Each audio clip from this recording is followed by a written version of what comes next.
وكفى وسلام على عباده الذين اصطفى أما بعد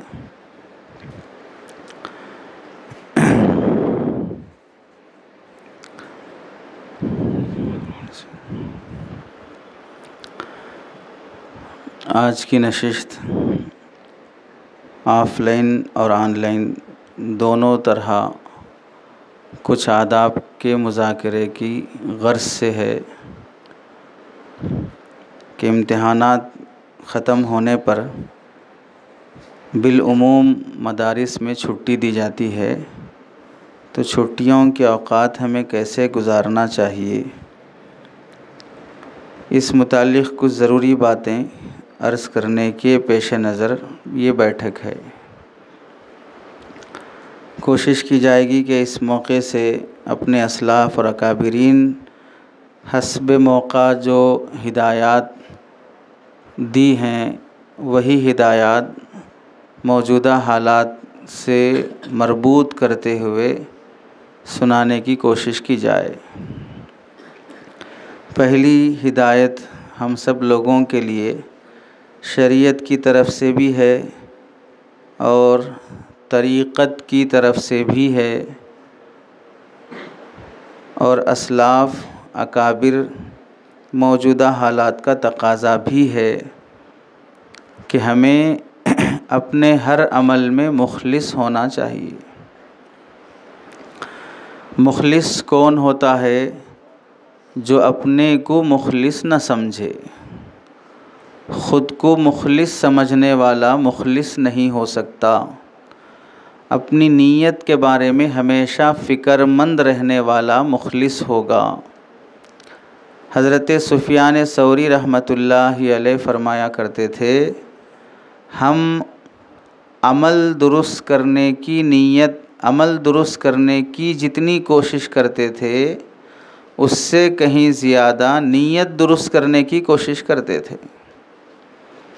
عمل درست کرنے کی جتنی کوشش کرتے تھے نیت درست کرنے کی اس سے زیادہ ہم کوشش کرتے تھے، اس واسطے کہ نیت بہت دیر سے درست ہوتی ہے اور بہت جلد بگڑ جاتی ہے، اور یہ اس واسطے ضروری ہے۔ یوں سمجھ لیجئے علامہ سید محمد یوسف بن نوری رحمۃ اللہ علیہ فرمایا کرتے تھے، اہل علم کی نشست کبھی بھی مذاکرے کے طور پر ہو تو سب کے ذہن میں یہ ہونا چاہیے کہ یہ اخلاص والی نشست ہے۔ اس محفل میں ہم کو سب سے پہلے اپنی نیت درست کرنا ہے، اس کے بعد جو ہدایات دی جائیں گی وہ ہدایات ہمیں عمل پر آمادہ کریں گی۔ اخلاص کا مطلب کیا ہے؟ اخلاص کا مطلب یہ ہے کہ میں جو کچھ بھی سیکھ رہا ہوں، جو کچھ بھی کر رہا ہوں، اس کا مقصد صرف اللہ کی رضا ہے۔ اگر یہ نیت ہوگی تو آدمی عمل کی کوشش کرے گا، اگر نیت مخلص نہ ہو تو پھر عمل کی کوشش بھی نہیں کرے گا۔ ریاکار، دکھاوا کرنے والا شخص دوسرے دیکھتے ہیں انسان بنتا ہے، کوئی نہیں دیکھ رہا ہے حیوان بن جاتا ہے۔ ہم اور آپ جو بیٹھ کر سن رہے ہیں، آپ میں سے جس طالب علم کو یہ احساس ہے کہ استاذ مجھے دیکھ رہے ہیں، شرافت سے بیٹھے گا، اور آپ میں سے جو یہ سمجھتا ہے کہ مجھے کوئی نہیں دیکھ رہا ہے، پیچھے بیٹھ کے بدتمیزی کرتا رہے گا، شرارت کرتا رہے گا، کیونکہ وہ یہ سمجھ رہا ہے کہ مجھے کوئی نہیں دیکھ رہا ہے۔ اور اخلاص یہ کہتے ہیں کہ کوئی دیکھے یا نہ دیکھے، دیکھنے والی ذات تو بہر صورت دیکھ رہی ہے۔ اجر اور بدلہ دینے اور بدلہ لینے والی ذات تو بہر صورت دیکھ رہی ہے۔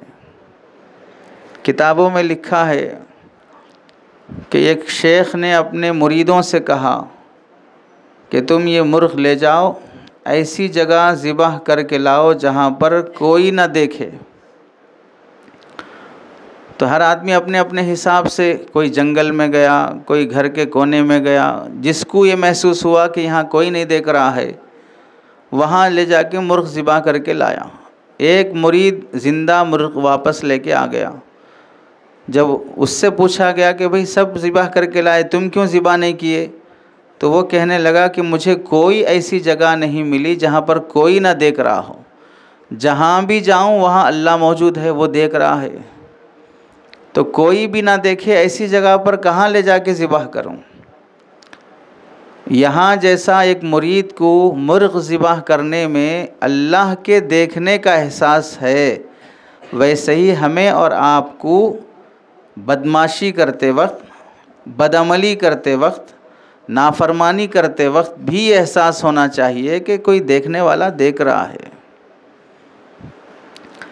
اخلاص ہوگا تو آدمی عمل پر آمدہ ہوگا، کیونکہ وہ دیکھ رہا ہے تو اس کے لیے کر رہا ہوں. مدرسے میں ہیں، اب تک اساتذہ دیکھ رہے ہیں، نگران دیکھ رہے ہیں، عوام دیکھ رہی ہے. اس واسطے مغرب میں اذان سے پہلے دعا میں شریک ہوتے تھے. اساتذہ دیکھ رہے ہیں اس لیے کپڑے ڈھنگ کے پہنے ہوئے تھے. انتظامیہ دیکھ رہی ہے اس واسطے آپس میں لڑائی جھگڑا اور گفتگو بد اخلاقی والی نہیں ہو رہی ہے. لیکن جب یہاں سے رخصت ہو گئے تو کسی نگران کے دیکھنے کا احساس نہیں ہے کہ اب ہمیں کون پوچھنے والا ہے، ہمیں کون دیکھ رہا ہے. تو اب آدمی کے عمل میں تبدیلی آ گئی. تو معلوم ہوا کہ مدرسے میں رہ کر جو مشق کرائی جا رہی تھی اب تک، کہ یہ جو روزانہ کا روٹین اور شیڈول بنایا گیا ہے، یہ آپ کو باہر کی زندگی میں بھی ایک ایسا ہی انسان بن کے رہنے کے لیے بنایا گیا ہے. مغرب کے عمل کی پابندی صرف مدرسے کی حد تک نہیں ہے، یہاں سے جانے کے بعد بھی مغرب سے پہلے دعا کا اہتمام کا عادی بنے، اس واسطے بنایا گیا ہے. سلام کا اہتمام اس واسطے نہیں کہ صرف مدرسے کی حد تک ہو، یہاں سے جانے کے بعد بھی سلام کا اہتمام ہو. یہاں مشق کرائی جاتی ہے. مدارس تربیت گاہ بھی ہیں، تعلیم گاہ بھی ہیں. یہاں تعلیم بھی دی جاتی ہے، یہاں تربیت بھی کی جاتی ہے. جسے یہاں تعلیم ملی تربیت نہ ملی تو وہ ناکام ہے. تعلیم بھی ملے تربیت بھی ملے تو وہی شخص یہاں سے کامیاب گھر لوٹ رہا ہے. کتابوں میں حضرت حکیم الامت مجدد ملت حضرت تھانوی رحمۃ اللہ علیہ نے لکھا ہے، مشہور واقعہ ہے.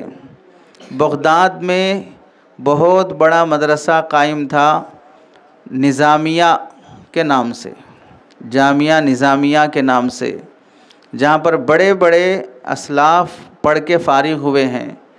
اس نظامیہ کے مدرسے کا جو بانی یا انچارج تھا، وقت کا بادشاہ نظام الملک طوسی، وہ مدرسے کا جائزہ کرنے کے لیے آئے. بچوں سے پوچھا تم کیوں پڑھ رہے ہو؟ کہنے لگا میرے والد صاحب قاضی شہر ہیں، میں بھی قاضی بننا چاہتا ہوں. دوسرے سے پوچھا تم کیوں پڑھ رہے ہو؟ میرے والد صاحب فلاں جامع مسجد کے امام ہیں، میں بھی امام بننا چاہ رہا ہوں. تم کیوں بن رہے ہو؟ میرے والد صاحب فلاں شہر کے مفتی ہیں، میں بھی مفتی بننا چاہ رہا ہوں. ہر طالب علم کے ذہن میں والد یا کوئی عہدہ ذہن میں تھا کہ میں پڑھوں گا تو فلاں عہدہ ملے گا، فلاں پوسٹ ملے گا. اور اس زمانے میں ان عہدوں کی قدر بھی تھی. آج کے زمانے میں مفتی صاحب کی، عالم صاحب کی، حافظ صاحب کی، قاضی صاحب کی کوئی قدر نہیں ہے. بالخصوص جو عوام مدارس علماء کی خدمتوں سے واقف نہیں ہے. اور پہلے نمبر پہ مساجد کی کمیٹیاں، جنہیں کوئی قدر نہیں ہوتی ہے. آپ چاہے دارالعلوم دیوبند کے معین مدرس رہ کے آ جائیں، وہاں 30 سال 40 سال پڑھا کر وہاں کے شیخ الحدیث بن کر پھر کسی مسجد کے امام بن جائیں تو بھی آپ کی اس مسجد کی کمیٹی کے نزدیک کوئی قدر نہیں رہے گی. اس کا مطلب یہ نہیں ہے کہ بھئی پھر یہ اس علم کا کیا فائدہ، شیخ الحدیث بن کر کیا فائدہ، فقیہ العصر بن کے کیا فائدہ، اتنے قاضی اتنے بڑے باصلاحیت بن کے کیا فائدہ. کمی اس علم میں نہیں ہے، کمی اس میں ہے کہ اگر آپ گدھے کے سامنے زعفران رکھیں گے کبھی وہ اس کی خوشبو محسوس کر کے آپ کی تعریف نہیں کرے گا۔ زعفران کی کمی نہیں ہے، کمی اس میں ہے کہ آپ گدھے کے سامنے کیوں رکھے، وہاں ناقدری شروع ہو جائے گی۔ ایسے ہی جس آدمی کو اردو نہیں آتی ہے اس کے سامنے آپ علامہ اقبال کے اشعار سنانے لگے تو وہ جو ریجیکٹ کر دے گا آپ کو، تو اس میں علامہ اقبال کی غلطی نہیں ہے، وہ شاعر مشرق ہے، لیکن جس گدھے کے سامنے اشعار کہے گئے ہیں اس کو اس کی قدر نہیں ہے۔ ایسے ہی اگر آپ بانسری لے کر بجانا شروع کیے بیل کے سامنے تو ہرگز حرکت میں نہیں آئے گا۔ اگر آپ بانسری کسی سانپ کے سامنے بجائیں گے تو وہ حرکت میں آئے گا۔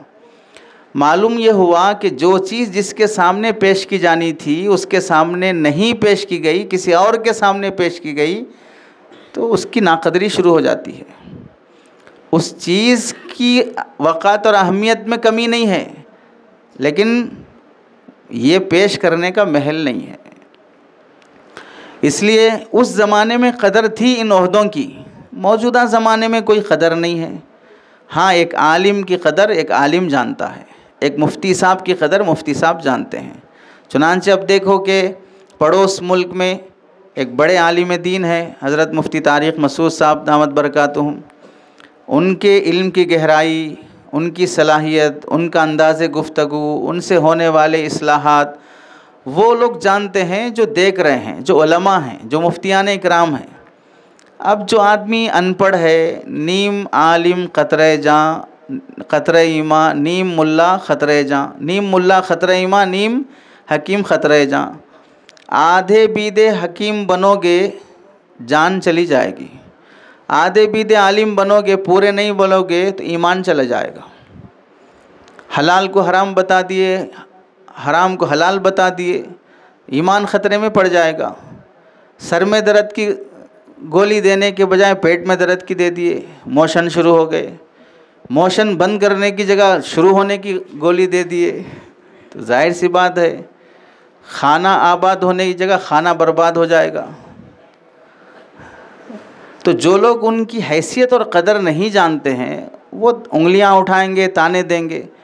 اس کو قدر معلوم ہوتی ہے جو واقعتاً علم رکھتا ہے، جس کے اندر اصول آداب، جس کے اندر علمی گہرائی رہتی ہے، وہ ایک آدمی جوہری را شناست، جو آدمی ہیرے کی پہچان رکھتا ہے اسے معلوم ہوتا ہے کہ ہیرے کی پہچان رکھنے والے کی حیثیت کیا ہوتی ہے، کیا مقام ہوتا ہے۔ تو نظام ملک توسی اس مدرسے کا جائزہ لینے کے لیے آئے، ہر بچے سے پوچھا تو ہر بچے نے اپنے اپنے حساب سے اپنے مقصد بیان کیے، مجھے یہ بننا ہے۔ اب آج کے زمانے کے حساب سے کہ مجھے پڑھنے کے بعد ایک اچھا خطیب بننا ہے، چونکہ خطیب صاحبوں کے جلسے اچھے چل رہے ہیں، خطیب صاحبوں کے پیٹ بھی اچھے باہر نکل رہے ہیں، خطیب صاحبوں کی بلڈنگیں بھی اچھی ہو رہی ہیں، داڑھی بھی اچھی، باڑی بھی اچھی، گاڑی بھی اچھی، مہاڑی بھی اچھی، تو اس طریقے سے خطیب صاحبوں کے مزے ہو رہے ہیں۔ شیخ کے اتنے مرید نہیں پیدا ہو رہے ہیں جتنا خطیب صاحب کے مرید پیدا ہو جا رہے ہیں۔ تو کسی کو خطیب بننے کا شوق ہے، کسی کو مبلغ بننے کا شوق ہے کہ بھئی 3 ٹائم ٹکا کے مزے سے کھا سکتے ہیں، بہترین کھلا سکتے ہیں، اور پھر اس میں ہم یہ بھی کہہ سکتے ہیں کہ اللہ امت کی فکر میں کھلا رہا ہے۔ تو ہر آدمی کو اپنے اپنے حساب سے کچھ بننے کا شوق ہے، لیکن مادی مفادات کی وجہ سے۔ تو اس زمانے میں جب بچوں کا جائزہ لیے تو اس بیچارے کو مایوسی ہو گئی کہ کوئی پڑھنے والا اخلاص سے نہیں پڑھ رہا ہے۔ اس زمانے میں بھی اگر ہم سے پوچھا جائے کہ بھئی آپ کیوں عالم بننا چاہتے ہیں، کوئی معقول جواب کسی معقولی کے پاس نہیں رہے گا۔ معقولی یعنی عقل مند، کسی عقل مند کے پاس کوئی معقول جواب نہیں رہے گا کہ میں کیوں پڑھنا چاہ رہا ہوں۔ بس ابا بھیجا دیے پڑھنے کے لیے، پڑھ رہا ہوں، مول صاحب بولے پڑھنے کے لیے پڑھ، حافظ بننے کے بعد ہمارے مدرسے کے ناظم صاحب بولے جا کے عالم کورس کر لو تو کر رہا ہوں۔ مقصد کیا ہے وہ پیش نظر نہیں ہے۔ بیزار ہو گیا کہ ایسے بچوں کے لیے مدرسہ کھول کے کیا فائدہ جہاں پر کوئی بندہ اخلاص سے نہیں پڑھ رہا ہے کہ کیوں پڑھ رہا ہوں، کوئی صحیح نیت پیش نظر نہیں ہے۔ چنانچہ اس نے ارادہ کر لیا کہ مجھے یہ مدرسہ بند کر دینا ہے۔ جاتے ہوئے ایک بچے پہ نظر پڑی جو تنہا بیٹھ کر کتاب پڑھ رہا تھا. اس نے سوچا اس سے بھی پوچھ لیتے ہیں کہ یہ کیوں پڑھ رہا ہے. تو اس سے پوچھے کہ بھئی کیوں پڑھ رہے ہو؟ تو اس طالب علم نے کہا کہ میں اس لیے پڑھ رہا ہوں کہ میں اللہ کے احکامات کو جان سکوں، ان احکامات پر عمل کر سکوں. اللہ نے قرآن حدیث میں جو ہمیں بتایا ہے وہ جان لوں، اور جاننے کے بعد میں اس پر عمل کر لوں. اس نیت سے پڑھ رہا ہوں، اور عمل کرنے کے بعد دوسروں تک پہنچاؤں. تو مقصد علم وہ ہے کہ عمل آ جائے. علم کا مقصد یہ ہے کہ اللہ کی معرفت آ جائے، اس لیے پڑھ رہا ہوں. وہاں اس بادشاہ کی نیت بدلی کہ ایک بھی مخلص مدرسے میں ہے تو میں ان تمام ریاکاروں کو گوارا کر لوں گا ایک مخلص کی وجہ سے، یہ پورا خرچ برداشت کر لوں گا ایک مخلص کی وجہ سے. یہ اللہ کی سنت ہے کہ جب تک زمین پر کوئی بھی ایک بھی اللہ اللہ کہنے والا رہے گا تو ان تمام رام کہنے والوں کو برداشت کر لے گا اللہ، کہ کیونکہ ایک اللہ کہنے والا ہے. اب لاکھ رام کہنے والے ہوں، گنیش کہنے والے ہوں، سیتا کہنے والے ہوں، یا جیسار کہنے والے ہوں، کچھ بھی کہنے والے ہوں، لیکن ایک اللہ کہنے والے کی وجہ سے پوری دھرتی کے بوجھ کو اللہ برداشت کر لیتے ہیں. یہاں سے ہم کو معلوم ہوا پڑھنے کی نیت سب سے پہلے عمل کی ہونا چاہیے. عمل میں پھر مخلص ہونا چاہیے کہ میں جو کر رہا ہوں وہ بھی اللہ کی رضا کے لیے کر رہا ہوں. اب یہاں 6 مہینے تک آپ لوگ پڑھے مدرسے میں رہ کر، 6 مہینے پڑھے ہوئے کا امتحان ہوا جسے ششمائی امتحان کہتے ہیں. امتحان آپ کے علم کا ہوا ہے، امتحان آپ کے عمل کا نہیں ہوا ہے. چھٹیوں میں جو امتحان ہوتا ہے وہ آپ کے عمل کا ہوتا ہے. یہاں 1 ہفتہ آپ کے عمل کا امتحان رہا، چھٹیوں کے 1 ہفتہ آپ کے عمل کا امتحان رہے گا. یہ آپ کے علم کا امتحان تھا. آپ کے والدین آپ کا امتحان لیں گے، آپ کی بستی والے آپ کا امتحان لیں گے، آپ کے محلے والے آپ کا امتحان لیں گے، آپ کا خاندان آپ کا امتحان لے گا. اس کی زبان کیسی ہے، اس کے اخلاق کیسے ہیں، اس کے کپڑے کیسے ہیں، اس کی تلاوت کیسی ہے، نظروں کی حفاظت کیسی ہے. آپ کے تمام اعمال کا امتحان اب سماج اور سوسائٹی لے گا. یہاں آپ علم کے امتحان میں اول نمبر سے کامیاب ہوئے، وہاں عمل کے امتحان میں 0 آ گئے تو آپ ناکام ہیں، کیونکہ مقصد علم کا عمل ہے، اس میں آپ فوت ہو چکے. اس واسطے پہلی نصیحت یہ ہے اپنے اکابرین کے پیش نظر، یعنی ان کی ہدایات کے پیش نظر، کہ سب سے پہلے اپنی نیت میں اخلاص پیدا کریں. اخلاص کی برکت سے آدمی کو عمل کی توفیق ملتی ہے. دوسری حضرت تھانوی رحمۃ اللہ علیہ کی نصیحتوں میں سے ایک نصیحت یہ ہے، محنت کا تسلسل کبھی نہ چھوٹے.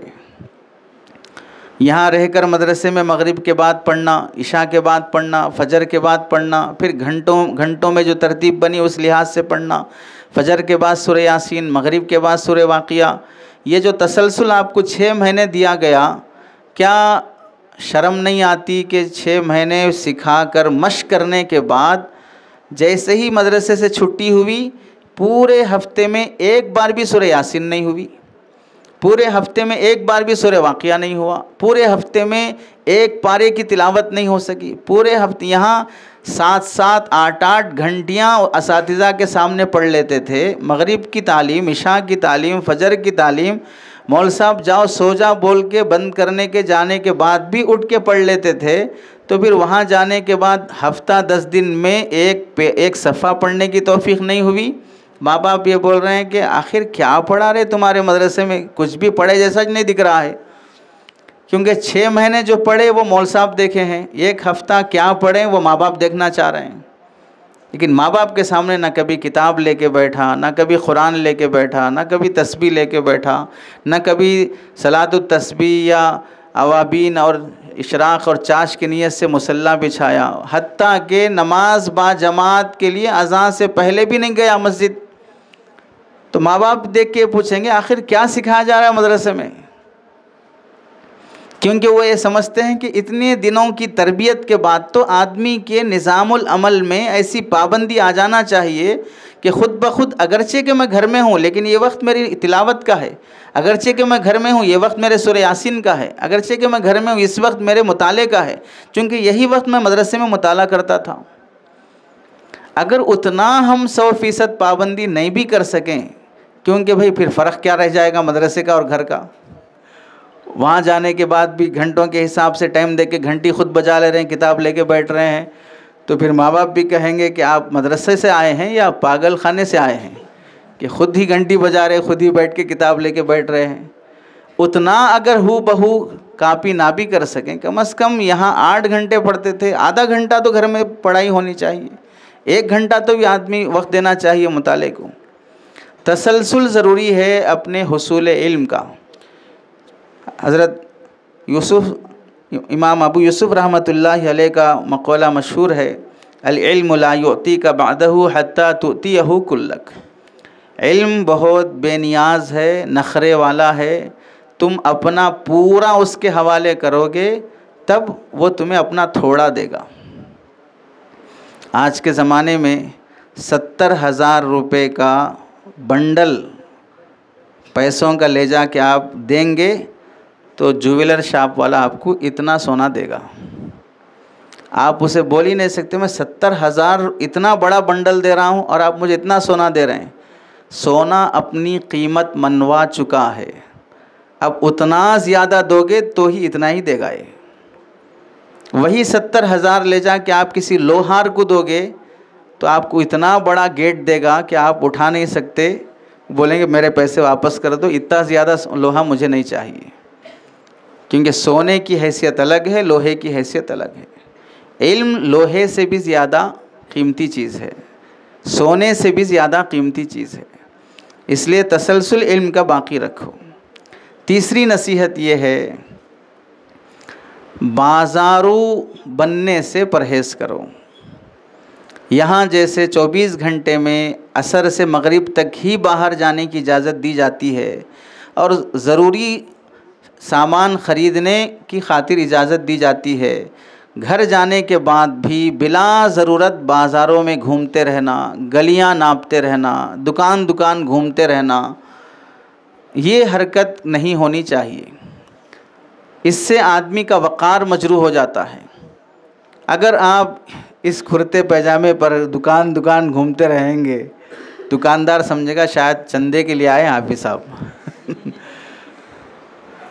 آپ کے سلام کا جواب بھی نہیں دے گا۔ ضرورت ہی کیا ہے؟ حضرت عیسیٰ علیہ السلام کی نصیحتوں میں سے ہے، مخزن اخلاق والوں نے نقل کیا ہے، بلا ضرورت بازار کی سیر نہ کرنا، اس سے تمہاری حیثیت گھٹ جاتی ہے۔ بلا ضرورت بازار کی سیر نہ کرنا، اس سے تمہاری حیثیت گھٹ جاتی ہے۔ اور احادیث میں بھی ہے، اللہ کے نبی علیہ السلام فرماتے ہیں، خیر البقاء المساجد وشرها الاسواق، بہترین جگہ مسجدیں ہیں اور خراب اور شریر جگہیں وہ بازار ہیں۔ اسی واسطے بازاروں میں جھوٹ، دھوکہ، گالیاں، بدنظری، ہر طرح کی برائی بازار میں پائی جاتی ہے، اور ہر طرح کا برا انسان مسجد میں آ کر شریف بن جاتا ہے سوائے کمیٹی کے۔ تو بازار گندی جگہ ہیں، تو وہاں جانے سے آدمی پرہیز کرنا چاہیے۔ وہاں آدمی آپ کو دیکھ کر بھی یہ سمجھتا ہے کہ مولوی صاحب بازار میں دکھ رہے، اتفاق آپ بازار سے گزرتے ہوئے کسی فلم تھیٹر کے سامنے کھڑے ہو گئے، مولوی صاحب تھیٹر کے سامنے دکھے، حالانکہ آپ تھیٹر کے سامنے اس واسطے کھڑے کہ بھئی پیٹرول ہو گیا وہیں گاڑی کا، یا آپ کے دوست کا آپ انتظار کر رہے ہیں، یا آپ آٹو لینے کے لیے وہاں کھڑے ہیں، لیکن دیکھنے والے کو کیا معلوم آپ کی نیت کا تو کسی کو علم نہیں ہوتا۔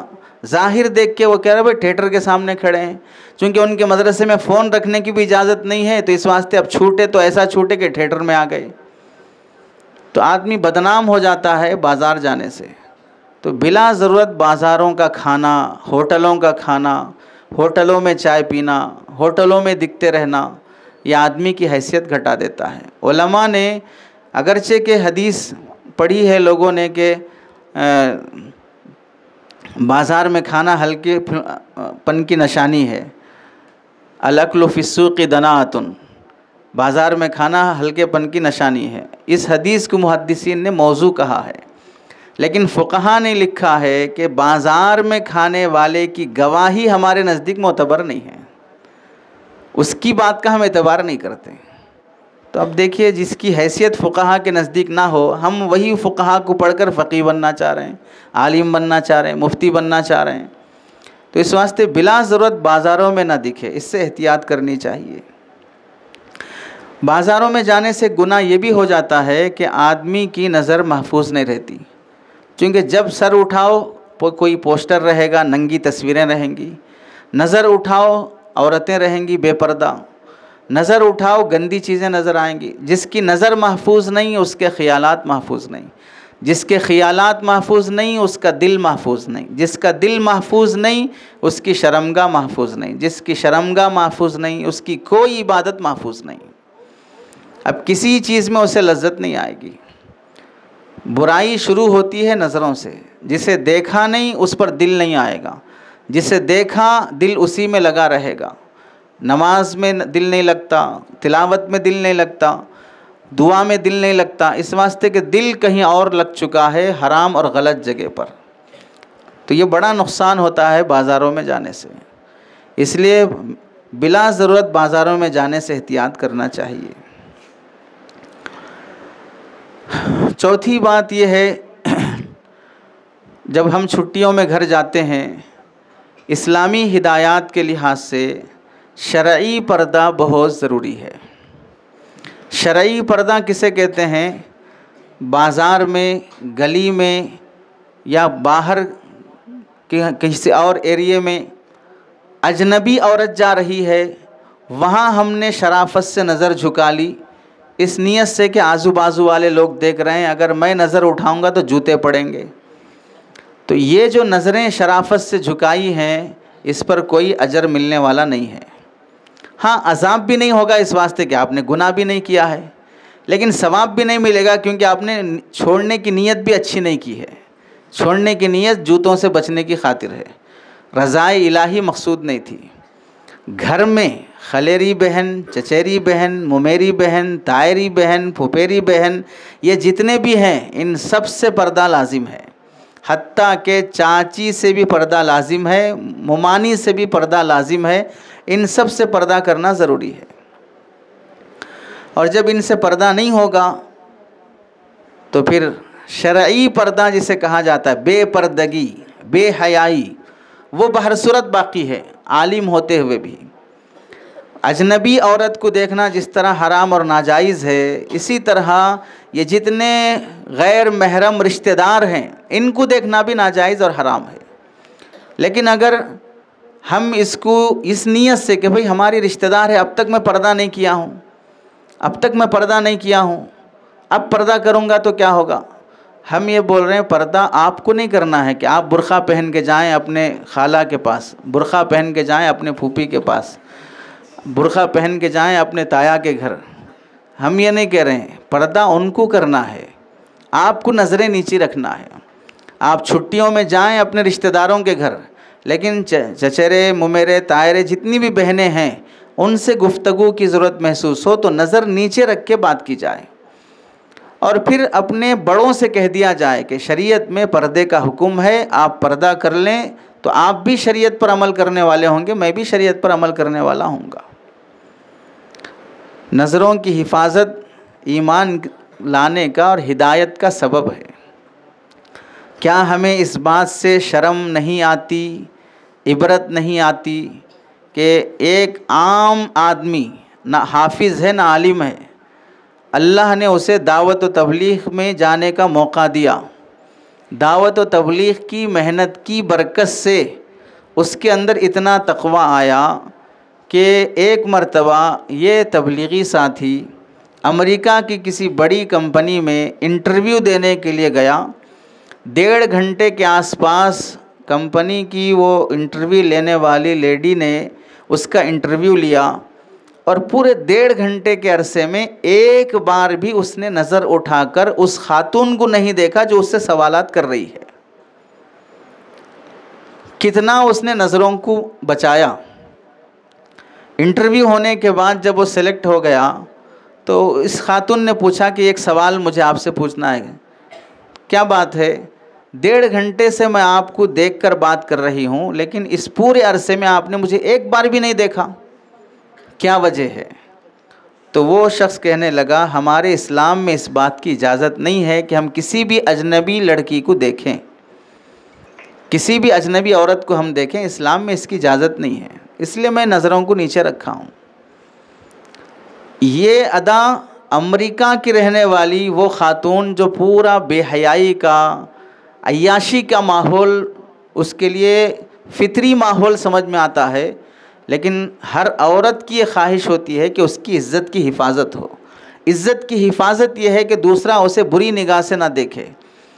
اس کی اس ادا پر وہ خاتون کہنے لگی کہ ہم نے آپ کو کمپنی میں سلیکٹ کر لیا ہے جاب کی خاطر، آپ مجھے سلیکٹ کر لیں ایمان کی خاطر، مجھے کلمہ پڑھا دیں، میں مسلمان ہونا چاہتی ہوں۔ نظروں کی حفاظت ہدایت کا ذریعہ بن گئی۔ اب ایک عام آدمی دعوت و تبلیغ کی برکت سے وہ اتنا پابند بن سکتا ہے۔ اب عالم بننے والے طلباء، حافظ ہونے والے طلباء، وارثین انبیاء کہلانے والے طلباء، ان میں اگر اس بات کا لحاظ نہ ہو کہ ان کی نظروں کی حفاظت نہیں ہوتی اور یہ شرعی پردہ گھروں میں قائم نہیں کرتے، تو پھر بتائیے امت میں کس سے امید کی جائے گی کہ بھئی یہ لوگ پوری شریعت پہ چلیں گے؟ کامل دین پر چلنے والے کون لوگ ہوں گے پھر؟ اگر نبی کے وارث کامل دین پر نہیں چل سکیں تو پھر کون لوگ کامل دین پر چلیں گے؟ اس واسطے اس کا لحاظ رہے کہ نظروں کی حفاظت ہو۔ 5ویں بات یہ ہے، نماز اسلام میں بہت اہم رکن ہے، اس کے بغیر تو اسلام ہی نہیں ہے۔ جیسے یہاں پر 5 وقتہ نماز کی پابندی باجماعت سنتوں کے اہتمام کے ساتھ ہوتی تھی، ویسے چھٹیوں میں بھی نماز کی پابندی اہتمام سے ہونی چاہیے۔ ہماری نماز کا امتحان ہوتا ہے چھٹیوں میں، کون کتنا جماعت کا پابند ہے، صف اول کا پابند ہے، تکبیر اولیٰ کا پابند ہے، سنن قبلیہ بعدیہ کا پابند ہے، وہ امتحان رہتا ہے چھٹیوں کے دنوں میں۔ بالعموم ایسا ہو جاتا ہے کہ چھٹیوں میں نماز کا اہتمام کرنے میں طلباء کوتاہی کر بیٹھتے ہیں، جس کی وجہ سے والدین اور رشتہ دار بدظن ہو جاتے ہیں کہ عالم بن رہا ہے، نماز جماعت کا اہتمام نہیں ہے، عالم بن رہا، اذان ہو گئی موبائل میں لگا ہوا ہے، حافظ ہو گئے لیکن وہاں عام لوگ پہلی صف میں کھڑے ہو رہے ہیں اور ان کی 1 رکعت 2 رکعت چھوٹ رہی ہے۔ تو یہ ہمارے متہم اور بدنام ہونے کا ذریعہ ہے نماز میں کوتاہی کرنا۔ علماء نے لکھا ہے،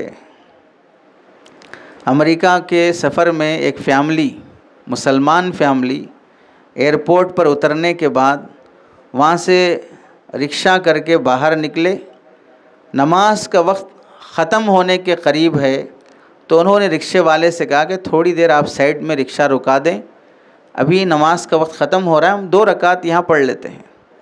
بازو رکشہ رکایا اور سڑک کے کنارے جا کر جہاں لوگوں کو ڈسٹرب نہ ہو، فیملی کے ساتھ میاں بیوی بچے سب مل کے نماز پڑھ رہے ہیں، جبکہ سب سفر میں ہیں۔ اور کہاں پر ہیں؟ مکہ مدینہ کا سفر نہیں ہے، حج عمرے کا سفر نہیں ہے، امریکہ کا سفر ہے جہاں بے حیائی کے اڈے ہوتے ہیں، جہاں ماں بہن بیٹی بیوی کی تمیز ختم ہو جاتی ہے۔ لیکن اس ماحول میں بھی جس کا دین، جس کا ایمان مضبوط ہے، وہ اپنے نماز کی حفاظت کر رہا ہے۔ اور افسوس کی بات یہ ہے کہ ہم نے کتنے حاجیوں کو دیکھا، کتنے معتمرین کو دیکھا، عمرے کے سفر میں ہے، فرض نماز غارت ہو رہی ہے، حج کے سفر میں ہے، فرض نماز غارت ہو رہی ہے، نفل حج ہے، فرض نماز غارت ہو رہی ہے، حج نفل ہے، نماز فرض ہے، لیکن فرض غارت ہو رہی نفل حج کی وجہ سے۔ اب اگر یہی حال طلباء اکرام کا رہا کہ ٹرین میں نماز چھوٹ رہی ہے، بس میں نماز چھوٹ رہی ہے، معلوم ہے کہ اس وقت اگر میں نکلوں گا تو نماز نہیں ہوگی میری، معلوم ہے کہ اس وقت اگر میں پہنچوں گا تو نماز چھوٹ جائے گی، نماز کے اوقات کا لحاظ کیے بغیر اپنا سفر آدمی شروع کرتا ہے، تو پھر بتائیں اس کے نزدیک نماز کی اہمیت کیا رہی؟ اتنا بڑا عمل جس کی خاطر کعبۃ اللہ کا طواف روک دیا جاتا ہے جب اذان ہو جاتی ہے، تو پھر اپنے سفر کو آگے پیچھے نہیں کیا جا سکتا نماز کی خاطر؟ جب یہ فیملی نماز پڑھ کے فارغ ہو گئی تو ایک امریکہ کی وہ خاتون یہ نظارہ دیکھ رہی تھی، تو ان کے پاس آئی نوجوان غیر مسلم عورت. اس نے یہ پورا منظر دیکھا، فیملی ٹیکسی رکا کے بازو جا کے نماز پڑھ رہی ہے اپنے بچوں کے ساتھ. تو یہ آ کر پوچھے بھئی یہ آپ لوگ کیا کیے؟ تو بولے ہم اسلام میں پریئر کہتے ہیں، عبادت کہتے ہیں، وہ ہم عبادت کی اپنے اللہ کی. اسلام کسے کہتے ہیں؟ اسلام کا تعارف ہوا. جب اسلام سمجھ میں آیا اس کو تو بہت خوش ہوئی. پھر جب جانے لگی تو اس نے شیک ہینڈ کرنے کے لیے، مصافحہ کرنے کے لیے ہاتھ بڑھایا. تو جو نوجوان شخص تھا اس نے ہاتھ آگے نہیں بڑھایا، اس نے کہا نہیں میں آپ سے مصافحہ نہیں کر سکتا. تو تعجب سے پوچھنا کہ کیوں نہیں کر سکتے؟ اپنی بیوی کی طرف اشارہ کر کے کہنے لگا کہ میرا ان سے نکاح ہو چکا ہے، یہ ہاتھ بھی ان کا ہو چکا ہے کہ اب میں ان کے علاوہ کسی کو نہیں چھو سکتا ہوں. ظاہر سی بات ہے، عزت احترام کی بات ہے. سامنے والے کی عزت کر رہا، میں آپ کو مصافحہ کرتے ہوئے بری نیت سے بھی آپ کو ٹچ کر سکتا ہوں، لیکن وہ یہ بول رہا ہے کہ بھئی میں اپنی پوری خواہش ایک حلال جگہ پہ کروں گا، میں ہر جگہ پہ منہ نہیں ماروں گا. یہ مصافحہ کرنا بھی میں اپنی عورت کی بے عزتی سمجھتا ہوں. یہ جملہ اس عورت کو پسند آیا، وہیں وہ عورت اسلام قبول کرنے تیار ہو گئی. آپ کی نماز، آپ کی حیا، آپ کی گفتگو کا انداز، آپ کے اخلاق ابھی بھی داعی بننے کے لیے تیار ہیں پوری اقوام عالم کے لیے. ہر آدمی جو آپ کی ادا اچھی ہو، اٹریکشن والی ہو، اس میں کشش ہو، تو لوگ اسے قبول کرنے اور لینے کے لیے تیار ہیں، لیکن ادائیں ویسی نہیں ہیں جو ہمیں پیدا کرنی چاہیے. علماء نے لکھا ہے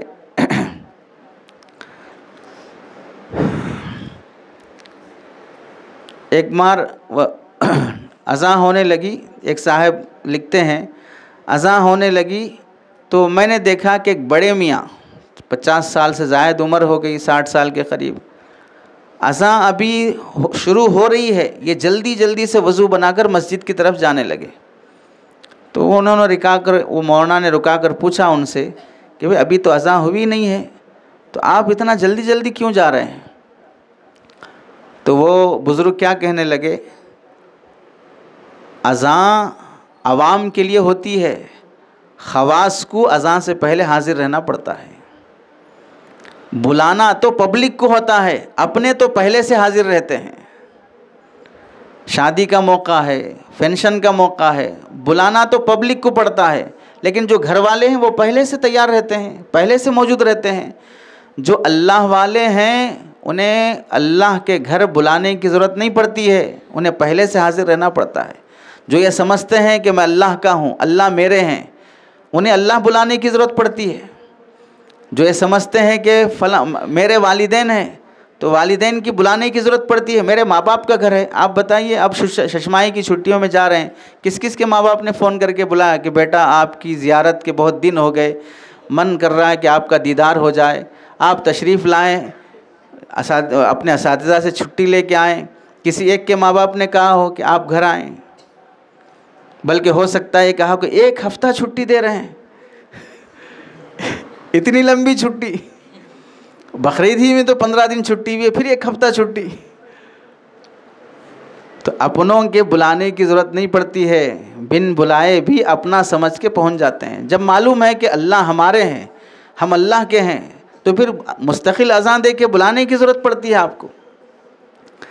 آپ بتائیے، ایک عام بزرگ عالم نہیں ہے، مکہ مکرمہ میں کبھی گھر میں دیکھنے کی توفیق ہو یوٹیوب میں کعبۃ اللہ میں نماز کا منظر کیسے ہوتا ہے، اور امام صاحب نماز کہاں کھڑے ہو کے پڑھاتے ہیں. کتنی بار عمرہ حج کرنے والوں کو بھی معلوم نہیں ہوگا کہ امام صاحب کہاں سے کھڑے ہو کے نماز پڑھاتے ہیں. تو ایک بزرگ کے بارے میں لکھا ہے، جب بھی وہ عمرے کا سفر کرتے یا حج کا سفر کرتے، امام صاحب جہاں کھڑے ہو کر کعبۃ اللہ میں نماز پڑھاتے ہیں ان کی پہلی صف میں دائیں طرف وہ کھڑے رہتے ہیں. ہم اپنے محلے کی مسجد میں پہلی صف میں نہیں کھڑے ہو پا رہے ہیں، اور وہ بڑے میاں کعبۃ اللہ میں امام جہاں نماز پڑھاتے ہیں ان کی پچھلی صف میں دائیں حصے میں کھڑے نظر آتے ہیں. ایک بار اتفاق سے نماز پھیر کر سلام پھیرے تو ان کے بچپن کے دوست جو 8 سال 10 سال میں ساتھ پڑھتے تھے، وہ دوست 55 سال کی عمر میں ملے. تو وہ خوشی سے کہنے لگے اب تک تو ہم نے یہی سنا تھا کہ امام کے دائیں طرف کھڑنے سے ثواب زیادہ ملتا ہے، اب معلوم ہوا کہ امام کے دائیں طرف کھڑنے سے بچپن کے دوست بھی ملتے ہیں. معمولی مجاہدہ نہیں ہے کعبۃ اللہ میں امام کے پیچھے پہلی صف میں جگہ مل جانا. کتنے پہلے گئے ہوں گے. جب ہم لوگ رمضان کی عید وہاں کرنے کی نیت سے رکے تو عید کی نماز اشراق کے بعد ہوتی ہے، لیکن رات کے 12 بجے غسل کر کے عید کے کپڑے پہن کر مطاف میں جا کر طواف کرتے ہوئے نفلیں پڑھتے ہوئے رات کے 12 بجے سے جاگتے ہوئے وضو کی حفاظت کرتے ہوئے کہ اگر وضو ٹوٹ گیا پھر باہر نکلے واپس اندر نہیں آ سکتے. 12 بجے سے لے کر صبح 7 بجے تک نیند اور طہارت دونوں کو کنٹرول کرتے ہوئے جب عید کی نماز پڑھے تو پھر اتنی حالت بگڑ گئی کہ آئندہ یہ عید کی نماز ہم یہاں پڑھنے کے قابل نہیں ہیں. اتنی مشکل ہوتی ہے کہ مطاف میں عید کی نماز پڑھی جائے. وضو کی حفاظت بہت مشکل ہو جاتی ہے. لیکن ان بزرگ کے بارے میں کہ ہر نماز امام کے پیچھے صف اول میں مل جاتی ہے کعبۃ اللہ میں، تو پانے والے کو کعبے کے امام کے پیچھے صف اول اور تکبیر اولیٰ مل جاتی ہے، اور بہانے والے کو اپنے محلے کی مسجد کی جماعت بھی نہیں ملتی ہے. پانے والے کو وہ بھی مل جاتا ہے اور بہانے والے کو یہ بھی نہیں ملتا ہے. تو اس لیے نماز با جماعت کا اہتمام اپنی اس پوری چھٹی میں اہتمام سے رہے. چھٹی نصیحت یہ ہے دوسروں کے ساتھ اچھا برتاؤ کریں. آپ کے اخلاق کا امتحان ہوگا ان چھٹیوں میں کہ آپ کتنے با اخلاق ہیں. محلے کا بچہ ہر چھوٹی بات پہ لڑنے تیار، مدرسے کا بچہ بھی لڑنے تیار، تو شرافت کہاں آئی؟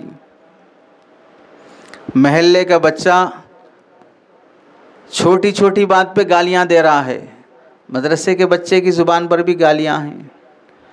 محلے کے اسکول کالج پڑھنے والے بچے چھچورے قسم کے مذاق کرتے ہیں، اور یہاں مدرسے کے بچے بھی چھچورے قسم کے مذاق کرتے ہیں.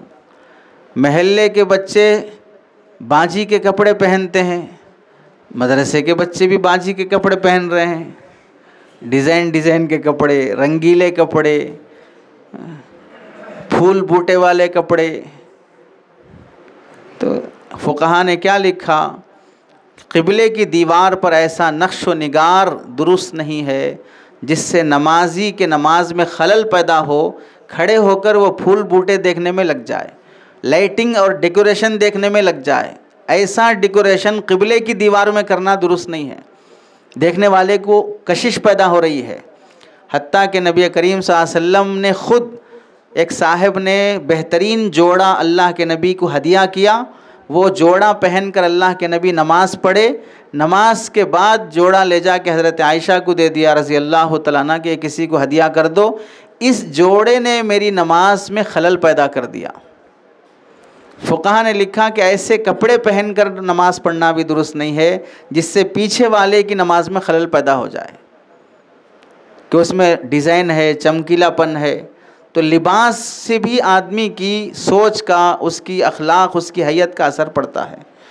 اس لیے دوسروں کے ساتھ اچھا برتاؤ، اچھا لباس. عام طور سے مدرسے سے نکلتے ہیں تو لباس بدل جاتا ہے. یہاں کرتا پائجامہ ہے، تنگ آ گئے کرتا پائجامہ پہنتے پہنتے، وہاں جانے کے بعد پینٹ پہن لیا، ٹی شرٹ پہن لیا، کرتا پائجامہ نکال کے جو عام کالج کے بچے پہنتے ہیں وہ لباس پہن لیا. تو کیا مطلب ہوا کہ سنت والا لباس سنت سمجھ کر نہیں پہن رہا تھا، مجبوراً پہن رہا تھا. جب اپنے لباس سے خود کو محبت پیدا نہیں ہوئی تو اس لباس کا رعب انسان میں کہاں سے پیدا ہوگا؟ اس لباس کی عظمت نہیں آئی تو اس لباس کی برکتیں زندگی میں کہاں سے آئیں گی؟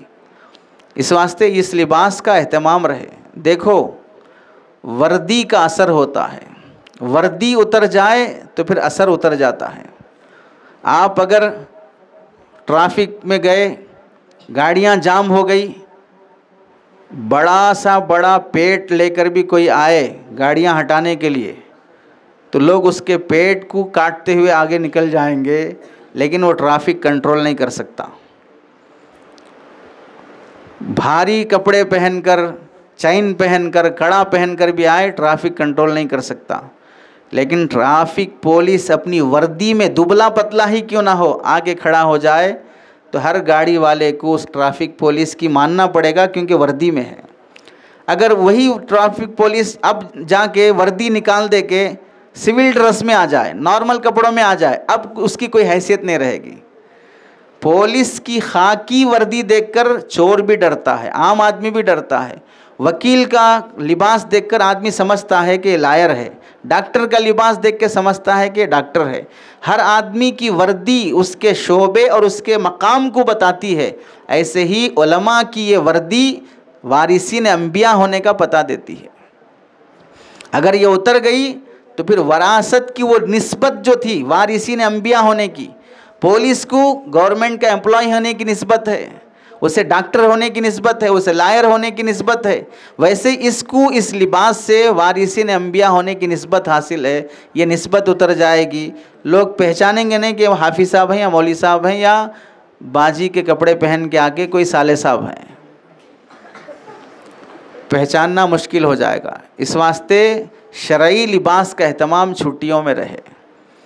چھٹیاں تعلیم کا ایک وقفہ ہے کہ اب محنت سے پڑھنے کے بعد تھوڑا موڈ فریش ہو جائے، پھر محنت سے پڑھنے کے لیے طلبہ تیار ہو جائیں۔ چھٹی شریعت سے نہیں ہے، چھٹی مدرسے سے دی جا رہی ہے، چھٹی شریعت سے نہیں دی جا رہی ہے، چھٹی لباس سے نہیں دی جا رہی ہے، چھٹی اخلاق سے نہیں دی جا رہی ہے کہ اب بد اخلاق ہو سکتے، اب تک بااخلاق رہے۔ اب شریعت سے آزاد ہیں، اب تک باشرع رہے۔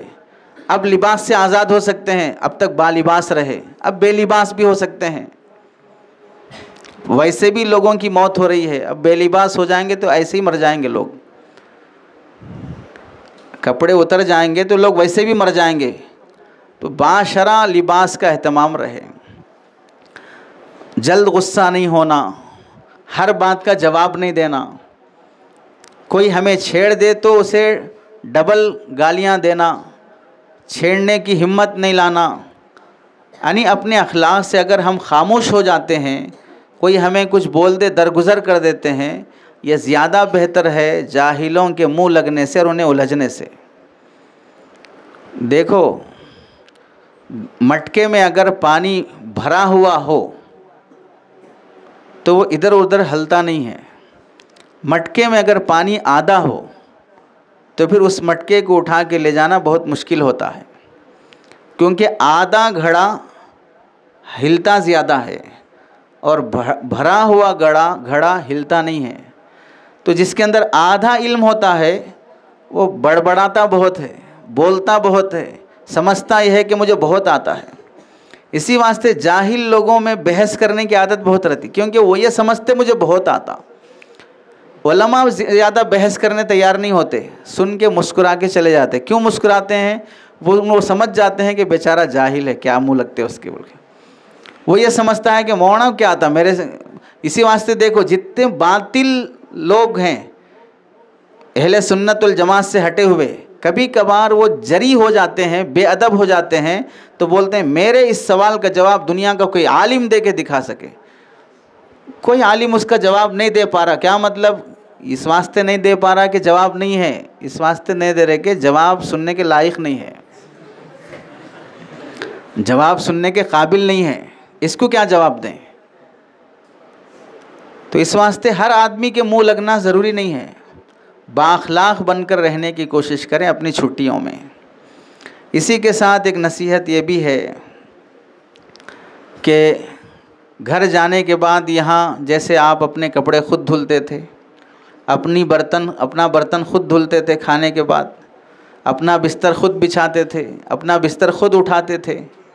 اب آپ گھر جا رہے ہیں اپنی والدہ کے پاس، آپ اپنی نوکرانی کے پاس نہیں جا رہے ہیں، گھر کی باندی کے پاس نہیں جا رہے ہیں، آپ اپنی ماں کے پاس جا رہے ہیں۔ تو وہاں جیسے یہاں بستر خود اپنا بچھا لیتے تھے، اپنا بستر وہاں بچھا لیں۔ یہاں جیسے اپنا برتن خود دھلتے تھے، اپنا برتن دھل لیں۔ اپنے کپڑے جیسے یہاں دھلتے تھے ویسے اپنے کپڑے وہاں پر دھل لیں۔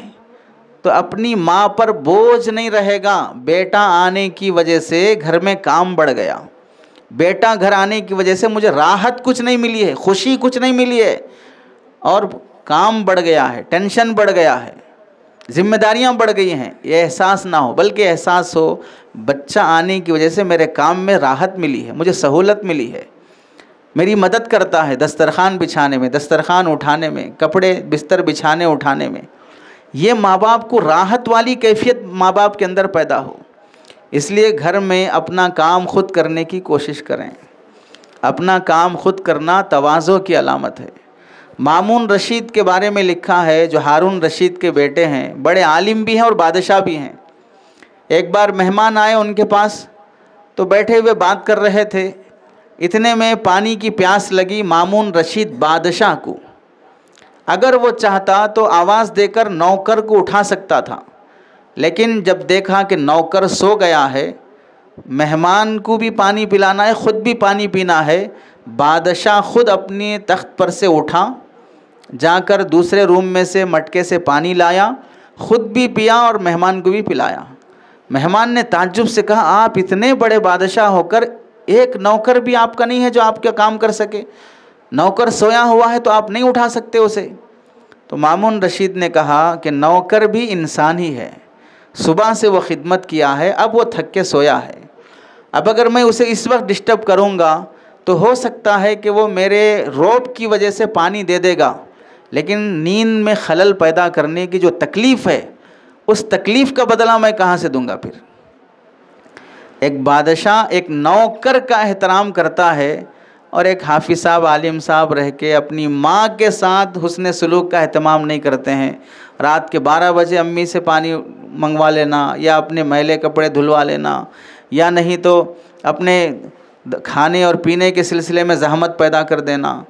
ماں کی جو ذمہ داری ہے کہ بیٹا اب تک 6 مہینے گھر سے باہر تھا، وہ دل لگا کر بچہ ایک ہی ہفتے کے لیے آیا ہے، وہ چاہے گی خوشی سے بچے کو کھلائیں پلائیں، لیکن ادھر بیٹے کی بھی ذمہ داری ہے کہ میں اپنی طرف سے ماں کی کچھ خدمت کر لوں، پیر دبا لوں، ماں کے سر میں تیل لگا لوں، ماں کا کچھ کام میں کر لوں، میں جھاڑو مار دوں گھر میں۔ سرکار دو عالم صلی اللہ علیہ وسلم اپنے گھر میں جھاڑو مارتے ہیں، اور وہ کوئی شان کے خلاف نہیں ہے، میں ان کا وارث بن رہا ہوں اور میں اپنی شان کے خلاف سمجھ رہا ہوں ماں کی خدمت کرنے کو، گھر میں جھاڑو مارنے کو۔ یہ تکبر ہے، یہ انا ہے، اس سے علم حاصل نہیں ہوتا، اس سے جنت نصیب نہیں ہوتی۔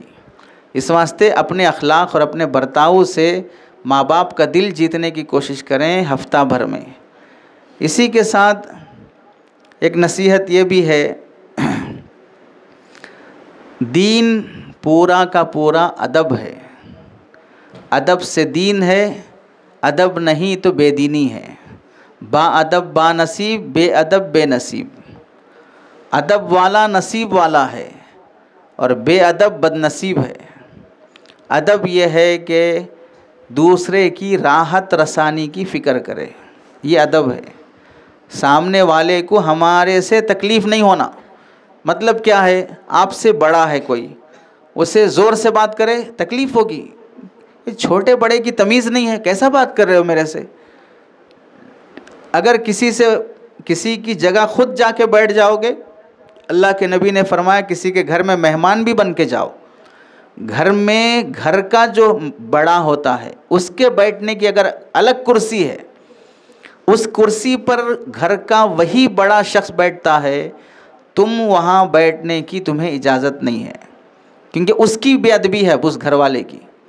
فقہا نے یہاں تک لکھا ہے کہ اگر تم کسی کے مہمان بنے، گھر میں نماز کا وقت ہو گیا، امامت کرنے کا چاہے تم شیخ الحدیث ہو تمہیں حق نہیں ہے، گھر کے میزبان کو حق ہے، کیونکہ اس کے گھر میں جا کر تم نماز پڑھاؤ گے تو اس کی شان میں بے ادبی ہے۔ تو تو ادب کا لحاظ فقہی طور پر بھی کہیں مختلف جگہوں پر رکھا گیا.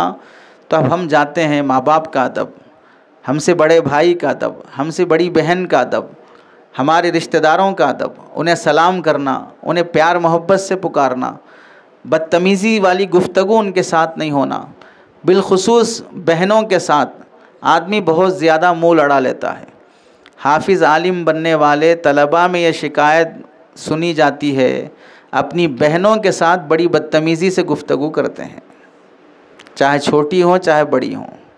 بہت نامناسب بات ہے، بہت نامناسب بات ہے. بہن کو کمزور سمجھتے ہیں. بہن یعنی اپنے باپ کے سامنے تو دم نہیں ہلاتے کیونکہ دم ہی نہیں ہے، لیکن بہن کے سامنے جری بن جاتے ہیں. بہن کے سامنے درندے بن جاتے ہیں، کوئی بات سننے تیار نہیں ہوتے، ڈھنگ سے جواب دینے تیار نہیں ہوتے. تو اخلاق اور ادب اپنے سے جو بھی بڑے ہوں ان کے ساتھ، محلے میں کوئی بڑا ہو اس کے ساتھ، چاہے وہ جاہل ہی کیوں نہ ہو. یہ ہماری شرافت کی بات ہے کہ ہم آپ سے ادب سے پیش آ رہے ہیں. ادب رہنا کوئی کمزوری کی علامت نہیں ہے کہ کمزور اس واسطے ادب کر رہا ہے. ادب کرنا شرافت کی علامت ہے. اسی کے ساتھ جو ہماری ذمہ داریاں ہیں، سفر شروع کرتے ہیں تو تنہا سفر نہیں کرنا چاہیے. جو بھی طلباء جا رہے ہیں تو کوشش یہ کرو کہ اپنے ساتھ اپنے علاقے کے طلباء کے ساتھ ٹکٹ بناؤ. تنہا سفر کرنے والے کو اللہ کے نبی علیہ السلام نے شیطان کہا ہے، تنہا سفر کرنے والا. کیونکہ اگر 2 سفر کرتے ہیں تو اللہ کے نبی نے فرمایا 2 شیطان ہیں. ہاں 3 اگر سفر کرتے ہیں تو پھر عافیت ہے. اور اگر نہیں ہے کوئی ساتھی سفر میں تو پیشگی اطلاع کر دو کہ میں اتنے بجے یہاں سے نکل رہا ہوں، اتنے بجے میں اپنے گاؤں پہنچوں گا. اپنے بھائی کو یا کسی کو پہلے سے بلوا لو اور سفر میں اطلاع دینے کی کوشش کرو اگر سہولت ہو. دوران سفر کسی سے الجھنے کی کوشش مت کرو، نہ کسی سے دوستی نہ کسی سے دشمنی. دوران سفر چاہے کتنا بھی غلیظ شخص سے واسطہ پڑ جائے تو یوں سمجھ لو کہ بھائی غلط باتھ روم میں آ گیا ہوں، دوسرا باتھ روم ڈھونڈ لوں گا. لیکن اس باتھ روم میں کھیل تماشے مت کرو.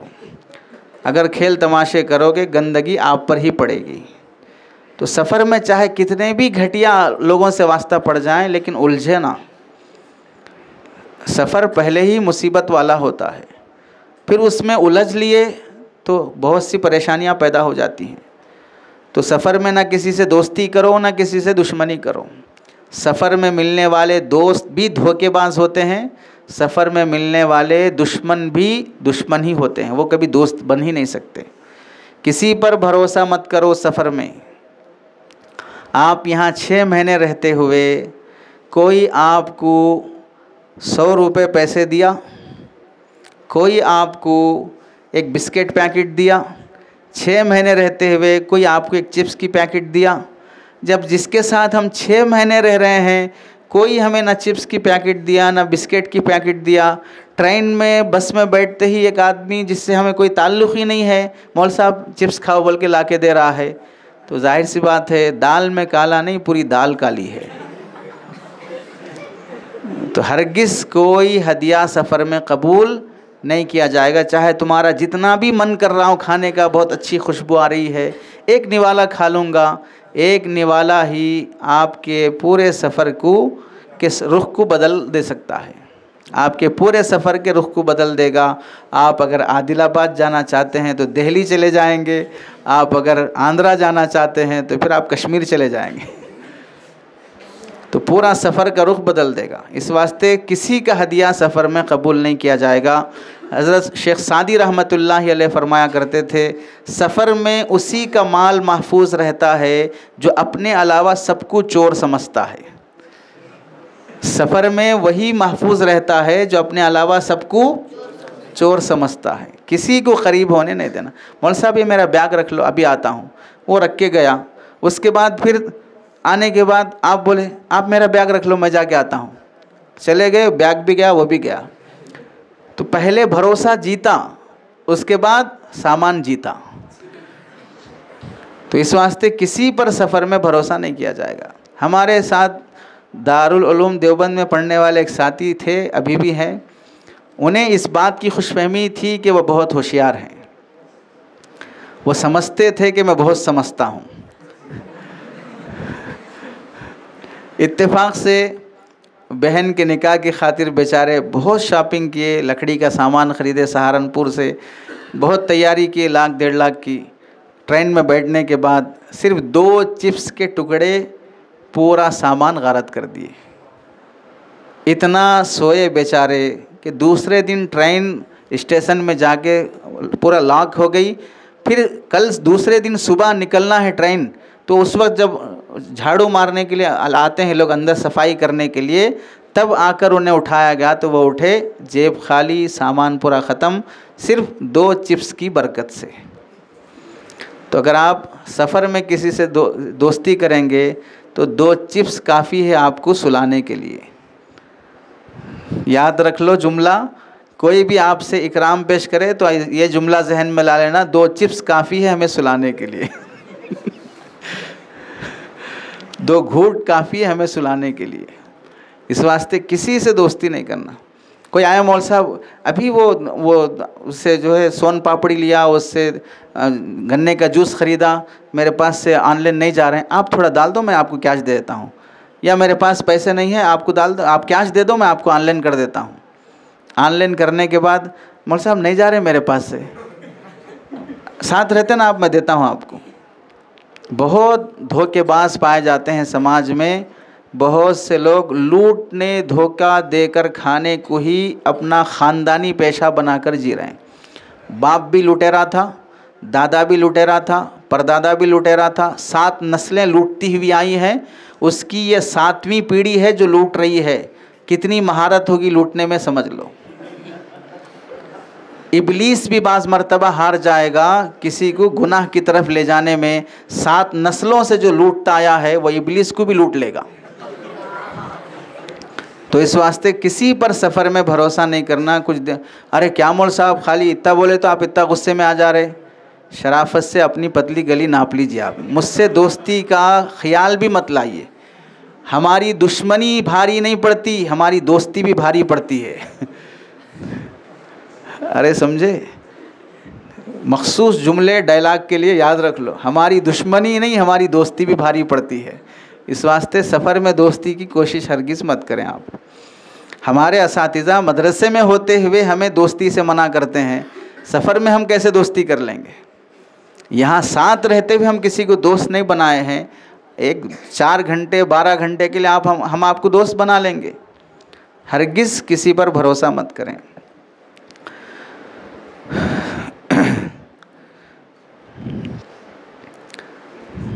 سفر میں ہو یا گھر جانے کے بعد ہو، فون کا بلا ضرورت استعمال مت کریں۔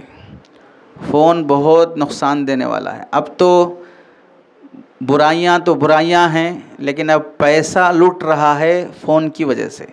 اتنے ہیکرز پیدا ہو گئے ہیں، ہیک کرنے والے، کہ گھر بیٹھے بیٹھے آپ کے لاکھوں روپے چرائے جا رہے ہیں۔ 2 مثالیں سن لیں اس کی۔ کل ایک صاحب ملے، ملاقات کیے، ویڈیو دیکھ رہے تھے، دیکھتے دیکھتے ایک ایڈ آیا۔ ایڈ میں کیا آیا؟ دسہرہ آفرز۔ اس میں 1.5 لاکھ کی بائک 5,000 میں مل رہی ہے، صرف 1 گھنٹے کا آفر ہے بس۔ فوراً انہوں نے اوکے کیا، 90,000 روپے دھنا دھن کٹنا شروع ہو گئے۔ بائک کہاں ہے؟ وہی موبائل میں دکھ رہی نا آپ کو بائک۔ اب 1.5 لاکھ کی بائک 5,000 میں اگر آفر میں مل رہی ہے تو آپ بتائیے کون بے وقوف ہے؟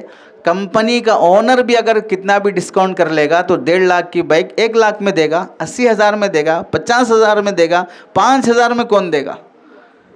لیکن حرص اور لالچ اتنی ہے آدمی کے پاس، بیٹھے بیٹھے بیچارے کے فون سے 90,000 روپے کٹ گئے۔ کس چکر میں؟ 5,000 میں بائک خریدنے کے چکر میں۔ ایک مولانا کے گھر والی فون کھیل رہی تھی، کھیلتے کھیلتے بیچاری غلط جگہ پر ہاتھ لگا دی، بیٹھے بیٹھے 50,000 روپے فون سے نکل گئے۔ ایسے لنکس اور ایسے میسیجز آ جاتے ہیں جس میں آدمی غلطی سے بھی ہاتھ لگا دیا تو پیسے چلے جاتے ہیں.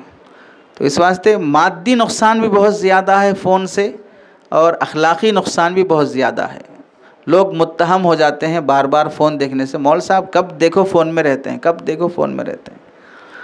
اس واسطے فون کا ہرگز استعمال نہ کریں. جیسے یہاں پر پابندی رہی ویسی پابندی کی کوشش کریں. ایک نصیحت یہ بھی ہے، والدین کی نافرمانی بہت بڑا گناہ ہے، گناہ کبیرہ ہے. اس واسطے والدین کی نافرمانی سے بچیں. امام ابو حنیفہ رحمۃ اللہ علیہ، ہم حنفی مسلک کے ہیں، فقہ حنفی پڑھتے ہیں. جس فقیہ کی ہم فقہ پڑھتے ہیں اس فقیہ کے اخلاق بھی پڑھ لینا چاہیے. امام ابو حنیفہ رحمۃ اللہ علیہ کی والدہ امام ابو حنیفہ سے یہ فرماتی، مجھے حماد کے پاس لے کے چلو، ابراہیم نخعی کے پاس لے کے چلو، یا فلاں مولانا کے پاس لے کے چلو، ان سے مسئلہ پوچھنا ہے. اب امام ابو حنیفہ والدہ کو لے کے جاتے ان مولانا کے پاس اور یہ بولتے میری والدہ آپ سے مسئلہ پوچھنے آئی ہیں. تو وہ بیچارے شرمندہ ہو جاتے کہ بھئی ہم آپ سے مسئلے پوچھتے اور آپ کی والدہ ہمارے سے مسئلے پوچھنے آ رہی ہے. تو وہ صاحب امام ابو حنیفہ سے پوچھتے، پھر ان کی والدہ کو بتاتے.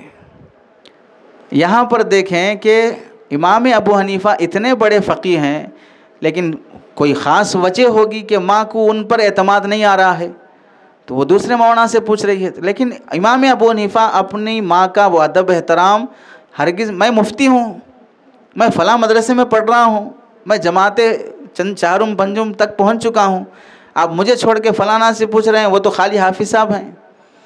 جب فقہ میں ایک ماں کو بھی اس کا حکم ماننے کی اجازت ہے تو پھر آپ دوسری چیزوں میں ماں کی نافرمانی کیسے کریں گے؟ امام شافعی رحمۃ اللہ علیہ فقیہ بن جانے، محدث بن جانے کے بعد درس دیتے تھے گھنٹوں. جب ان کے مختلف فنون پر اسباق ہوتے تھے، اسباق ہونے کے بعد رات میں گھر والدہ کے پاس آتے، پیر دباتے، سر میں تیل لگاتے، خدمت کرتے، اپنی ماں کے تلووں کا بوسہ لیتے. ماں کہتی بیٹا تو اتنا بڑا عالم ہے، لوگ ملکوں سے تیرے پاس پڑھنے کے لیے آ رہے ہیں اور میں تو عام عورت ہوں، کوئی عالمہ حافظہ نہیں ہوں، تو میرے تلووں کا بوسہ لے رہا ہے. تو امام شافعی فرماتے امی جان میں اپنی جنت کا بوسہ لے رہا ہوں، چاہے میں کتنا بھی بڑا عالم بن جاؤں لیکن میری جنت میرے ماں کے قدموں میں ہے. تو اپنے ماں باپ کی قدر، باپ کا احترام، باپ کو جواب نہیں دینا، جھڑک کر بات نہیں کرنا. بڑی تکلیف ہوتی ہے باپ کو اگر بیٹا جھڑک کر بات کرتا ہے. اتنی محبت سے پال کر، مہینہ مہینہ ہر موقع پہ اس کی ضرورت پوری کر کے، جو جب فون کیا 1000 روپے ہونا، 1500 ہونا، 2000 ہونا. گھر میں کبھی باپ کو بخار ہے، ماں کو بخار ہے، علاج کو پیسے نہیں ہیں، وہ بچا کر پھر بھی بچے کو ضرورت ہے، کیسا گزارا کر رہا ہوگا. ادھر فاقہ برداشت کر کے، ادھر بیمار رہ کر، ادھر بچے کی خواہش پوری کر رہے ہیں. یہاں بچہ مزے میں ہے اور وہی بچہ گھر جانے کے بعد باپ کے نہ پیسے کے احسان کو یاد رکھا، نہ بچپن کے احسان کو یاد رکھا، نہ مصیبتوں میں ساتھ دینے کا احسان یاد رکھا. دوست نے کسی موقع سے کیا ساتھ دے دیا، دوست کا احسان یاد رہ گیا. باپ نے بچپن سے پال کے بڑا کیا ہے لیکن باپ کا احسان یاد نہیں رہا، ماں کی خدمتیں یاد نہیں رہی. تو کس قدر ناشکری، بے وفائی، احسان فراموشی والی بات ہے. اس واسطے ماں باپ کی نافرمانی ہرگز نہ کریں. اور آپ لوگوں کو جانے سے پہلے چونکہ مسابقے کی تیاری کا بھی مضامین وغیرہ دے دیے جائیں گے تو پوری چھٹیوں میں کوشش کریں کہ اس بار تحریری اور تقریری مسابقہ ہوگا تو مسابقے کی تیاری، مضمون کا مطالعہ ابھی سے شروع کرنے کی کوشش کر لیں. نمازوں کی پابندی تو بہر صورت ضروری ہے. رہن سہن، چاہے جو مخاطب طلباء سن رہے ہیں یا جو آن لائن خواتین اور مرد حضرات سن رہے ہیں، ان تمام سے بھی یہ باتیں ہیں جو کہی گئی ہیں. ان کو سفر کی ضرورت نہیں ہوگی جو سفر کے آداب بیان کیے ہیں، لیکن نماز کی تو ضرورت ہے، مطالعے کی ضرورت ہے، اخلاص کی ضرورت ہے، اخلاق کی ضرورت ہے، اپنے رویے سے دوسرے کو متاثر کرنے کی ضرورت ہے. اس واسطے وہ تمام آداب جو اس موقع کی مناسبت سے ذکر کیے گئے ہیں، بالخصوص شرعی پردہ زندہ کرنے کا اہتمام. افسوس سے کہنا پڑتا ہے بہت سے بہت سے 90% علماء کے گھروں میں بھی شرعی پردہ نہیں ہے۔ ممبر پہ کھڑے ہو کے دھوم سے بیان کریں گے تقریر پردے کے بارے میں، لیکن پھر ممبر سے اترنے کے بعد خالہ کی بیٹی سے ہنسی مذاق کریں گے، ممیری بہن سے ہنسی مذاق کریں گے، بھاوت سے ہنسی مذاق کریں گے۔ بھاوت سے پردہ کرنا نہیں معلوم ہے لوگوں کو۔ حضرت تھانوی رحمۃ اللہ علیہ جس بچے کو پال لیے تھے، بھانجا بہن کا بیٹا مولوی سعید، جسے حضرت تھانوی نے پال لیا تھا، جب وہ بالغ ہو گئے تو حضرت تھانوی رحمۃ اللہ علیہ نے بلا کر پوچھا، سعید ادھر آؤ، کیا پڑھ رہے ہو؟ نور الازا پڑھ رہا ہوں۔ تو حضرت نے پوچھا، کیا نور الازا میں کہیں یہ مسئلہ آیا ہے کہ ممانی محرم ہے یا نہیں ہے، یا استاذ نے بتایا ہے کہ ممانی سے پردہ کرنا ہے یا نہیں کرنا ہے؟ تو انہوں نے کہا ممانی سے پردہ ہے۔ بس اتنا سوال جواب ہوا۔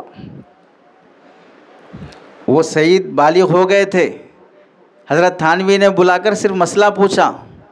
دوسرے دن سے مولوی سعید نیچے کھڑے ہو کر اپنی ممانی سے پکار کر کہنے لگے کہ مامی جان، آج سے میں اوپر نہیں آؤں گا آپ کے کمرے میں، میرا کھانا نیچے پہنچا دیجیے۔ حالانکہ انہی کے گھر میں پلے ہیں، حضرت تھانوی ان کو پال لیے ہیں، اولاد نہیں تھی حضرت تھانوی رحمۃ اللہ علیہ کی، تو لے پالک بیٹے کی طرح ہے۔ لیکن جب وہ بالغ ہو گیا تو اس کو بھی پردے کا حکم دیا گیا، جس کو گھر میں پالا گیا ہے۔ تو ظاہر سی بات ہے، ہم خالہ کے پاس پلے، پھوپھی کے پاس پلے، مامی کے پاس پلے، کتنے لوگوں کے پاس پلے، آخر ایک ہی تو گھر میں پلے ہیں۔ تو جن سے پردہ کرنا ان سے پردہ کرنا چاہیے، تو شرعی پردے کا اہتمام ہو۔ ابھی سے موقع ہے ایک اچھا باشرع مسلمان بننے کا۔ اگر اب اس وقت نصیحتیں کام میں نہیں آئیں، عمل میں نہیں آئی، تو ہم گارنٹی سے کہہ سکتے ہیں آپ 50 سال کی عمر کو پہنچ جائیں گے، لیکن شرعی پردہ آپ کے گھر میں زندہ نہیں ہوگا۔ آپ بڑے عالم، بڑے مفتی اپنے شہر کے بن جائیں گے، اور آپ کی آنکھوں کے سامنے آپ کی بیٹیاں دوسرے لوگوں سے مذاق کرتے ہوئے دیکھیں گے، لیکن آپ کچھ نہیں کر سکتے، کیونکہ جس وقت آپ روکیں گے تو آپ کو جواب ملے گا، آپ اپنی جوانی میں مزے کر لیے، آپ اپنی جوانی میں یہ سب کھیل تماشے کر لیے، اب بڑھاپے کو پہنچنے کے بعد بول رہے ہیں کہ یہ پردہ کرو، وہ پردہ کرو۔ وہ جواب بھی بہت تکلیف دہ ہوگا، وہ منظر بھی بہت تکلیف دہ ہوگا۔ اس واسطے ابھی سے پابند بننے کی کوشش کریں۔ اللہ سے دعا ہے کہ اللہ عمل کی توفیق نصیب فرمائے۔ آمین۔ وآخر دعوانا الحمدللہ رب العالمین۔